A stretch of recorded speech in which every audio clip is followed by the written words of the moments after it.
Chapter 6. Stanley took a shower, if you could call it that, ate dinner, if you could call it that, and went to bed, if you could call his smelly and scratchy cot a bed. Because of the scarcity of water, each camper was only allowed a 4-minute shower. It took Stanley nearly that long to get used to the cold water. There was no knob for hot water. He kept stepping into, then jumping back from the spray until the water shut off automatically. He never managed to use his bar of soap, which was just as well because he wouldn't have had time to rinse off the suds.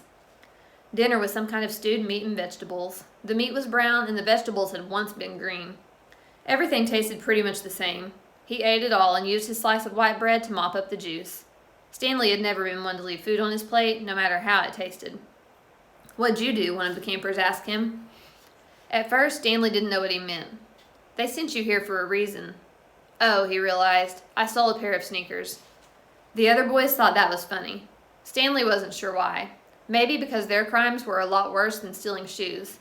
"From a store, or were they on someone's feet?" asked Squid. Neither," Stanley answered. "They belonged to Clyde Livingston." Nobody believed him. "Sweet feet?" said X-Ray. "Yeah, right." "No way," said Squid. Now, as Stanley lay on his cot, he thought it was kind of funny in a way. Nobody had believed him when he said he was innocent. Now, when he said he stole them, nobody believed him either. Clyde Sweetfeet Livingston was a famous baseball player. He led the American League in stolen bases over the last 3 years. He was also the only player in history to ever hit 4 triples in one game.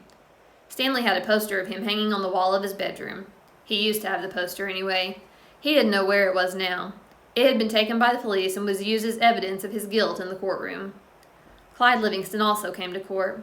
In spite of everything, when Stanley found out that Sweetfeet was going to be there, he was actually excited about the prospect of meeting his hero.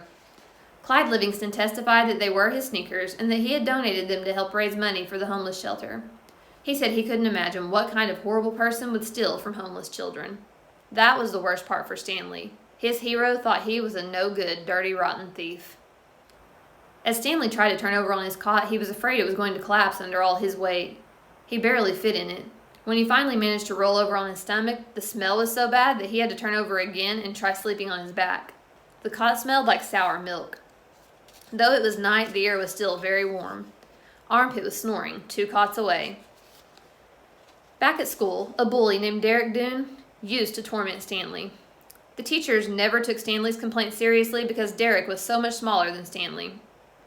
Some teachers even seemed to find it amusing that a little kid like Derek could pick on someone as big as Stanley. On the day Stanley was arrested, Derek had taken Stanley's notebook and, after a long game of come and get it, finally dropped it in the toilet in the boys' restroom.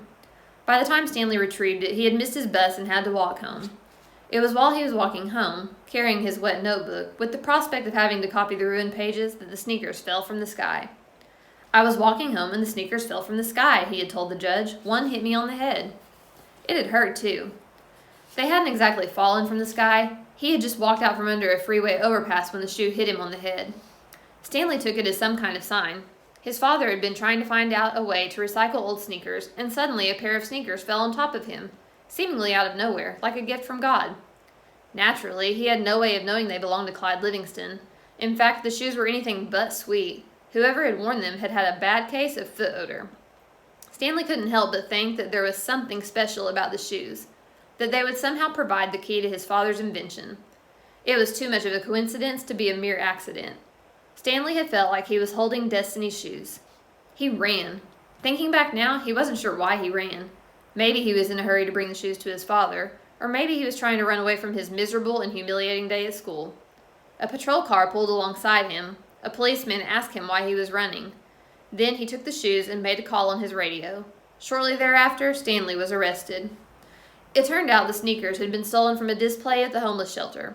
That evening, rich people were going to come to the shelter and pay $100 to eat the food that the poor people ate every day for free. Clyde Livingston, who had once lived at the shelter when he was younger, was going to speak and sign autographs. His shoes would be auctioned, and it was expected that they would sell for over $5,000. All the money would go to help the homeless. Because of the baseball schedule, Stanley's trial was delayed several months. His parents couldn't afford a lawyer. "You don't need a lawyer," his mother had said. "Just tell the truth." Stanley told the truth, but perhaps it would have been better if he had lied a little. He could have said he found the shoes in the street. No one believed they fell from the sky. It wasn't destiny, he realized. It was his no-good, dirty, rotten, pig-stealing great-great-grandfather. The judge called Stanley's crime despicable. The shoes were valued at over $5,000. It was money that would provide food and shelter for the homeless, and you stole that from them just so you could have a souvenir? The judge said that there was an opening at Camp Green Lake, and he suggested that the discipline of the camp might improve Stanley's character. It was either that or jail. Stanley's parents asked if they could have some time to find out more about Camp Green Lake, but the judge advised them to make a quick decision. Vacancies don't last long at Camp Green Lake.